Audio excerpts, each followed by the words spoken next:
मैंने आपसे पहले ही कहा था, ना उलझे इन अमीरों से। क्या करूं? एक तरफ बाबा है और दूसरी तरफ एक मजलूम लड़की। ये सब कागजात काफी नहीं है मुजरिम का जुर्म साबित करने के तुम्हारी लिए। मुलाकात हुई तो यहां से वो यूनिवर्सिटी आ रही है। मैं तो एक छोटी सी, लेकिन मैं आपकी तरफ अदालत की तवज्जो करवाना चाह रहा हूं। क्या हुआ भाई, तबाही घबराए हुए लग रहे हो? सेठ दाऊद ने मुल्क का तगड़ा वकील किया अपनी पैरवी के लिए। सर बेटा, ये दोनों बाप बेटी आपके कदमों पे कहकर मां की भीख मांगेंगे। आज तक कोई सहारा नहीं है। आलियार सेठ दाऊद की गैर मौजूदगी में निसार से मिलने ऑफिस चला जाता है और ऑफिस आते ही निसार का गिरेबान पकड़ लेता है और उससे कहता है कि पिया पे हमला किसने करवाया।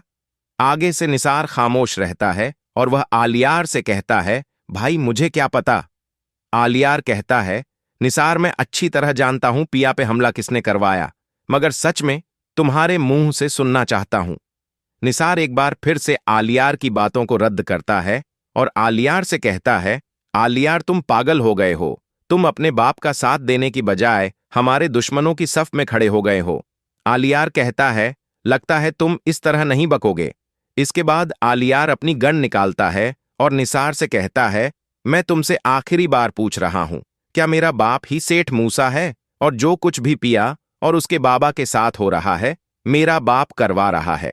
आलियार की गण के सामने निसार अपने घुटने टेक देता है और वह सेठ दाऊद के खिलाफ सारी सच्चाई उगल देता है। उधर दूसरी तरफ सेठ दाऊद की पेशी के दौरान सांवल और मूसा के दरमियान तकरार होती है। सेठ दाऊद सांवल से कहता है, सांवल तुम इस कबाड़ी की बेटी को कब तक बचा के रखोगे? इसके किरदार की तो धज्जियां उड़ा दी मैंने। असलम की सारी इज्जत खाक में मिल गई है। आगे से सांवल जवाब में कहता है, लोग इज्जत उनकी करते हैं जिनकी खुद की कोई इज्जत होती है। असलम साहब और पियाजी के किरदार की सफाई मैं नहीं पूरा शहर देने को तैयार है। मूसा, खैर तो तुम अपनी बनाओ, बहुत जल्द तुम फांसी के फंदे तक पहुंचने वाले हो। मूसा कहता है, ऐसी नौबत मैं आने ही नहीं दूंगा। मैं तुम्हें और इस कबाड़ी की बेटी को बहुत जल्द जमीन बोस कर दूंगा। आगे से सांवल सेठ दाऊद की गर्दन दबोच लेता है और उससे कहता है, ना सेठ ना, ऐसी गलती करने का सोचना भी मत, वरना तुम सांवल का वह रूप देखोगे जो आज तक किसी ने भी नहीं देखा। बीच में पिया सांवल से कहती है, सांवल छोड़ दो, हमें इन जैसे लोगों के सामने मुंह नहीं लगना चाहिए। इसके बाद पिया और सांवल घर आ रहे होते हैं। आगे से आलियार अपनी बाइक पर आ रहा होता है। आलियार अपनी बाइक सांवल की गाड़ी के सामने रोक देता है। नीचे उतरकर वह पिया से कहता है, पिया मैंने तुमसे जरूरी बात करनी है। आगे से पिया कहती है, आलियार मैंने तुमसे कोई बात नहीं करनी, और वैसे भी तुम्हारे और मेरे दरमियान अब कुछ भी कहने को बाकी नहीं है। आलियार कहता है, पिया ऐसा मत कहो। हो, मैं मानता हूं मैं तुम्हारा गुनहगार हूं। जिस मुश्किल घड़ी में मैंने तुम्हारा साथ देना था मैं नहीं दे पाया। पिया कहती है, आलियार क्या मतलब है तुम्हारी इन बातों का? आलियार कहता है, पिया मुझे पता चल गया है, तुम्हारी और अंकल के साथ जो कुछ भी हुआ मेरे बाबा ने किया है। पिया एकदम शौक होकर कहती है, आलियार तुम्हें कैसे पता चला? आलियार कहता है, पिया मैंने घर में अपने बाबा और निसार की बातें सुनी थीं जिसमें वह तुम्हारे खिलाफ झूठा प्रोपेगेंडा बना रहे थे। पिया कहती है, चलो शुक्र है आलियार हकीकत तुम्हारे सामने आ गई, मगर अब तुम्हारी इन बातों का कोई फायदा नहीं है। अब मैं बहुत मजबूत हो गई हूं।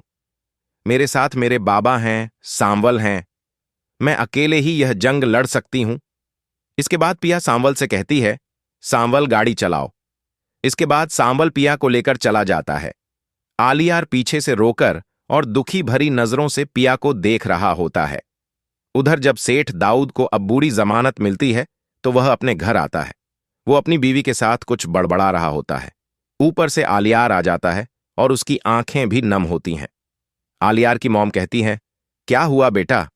आगे से आलिया गुस्से से अपने बाप की तरफ देखता है और अपने बाप से चीख कर कहता है, बाबा आपने क्यों ऐसा किया?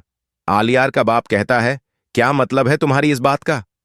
आलियार रोकर कहता है, बाबा आपकी वजह से मुझसे पिया दूर हो गई। आलियार का बाप कहता है, तुम एक लड़की के लिए रो रहे हो, ऐसी 100 लड़कियां मैं तुम्हारे सामने लाकर खड़ी कर दूं। आलियार गुस्से से कहता है, बस बाबा बहुत हो गया, अब मैं आपकी इन बातों में नहीं आने वाला।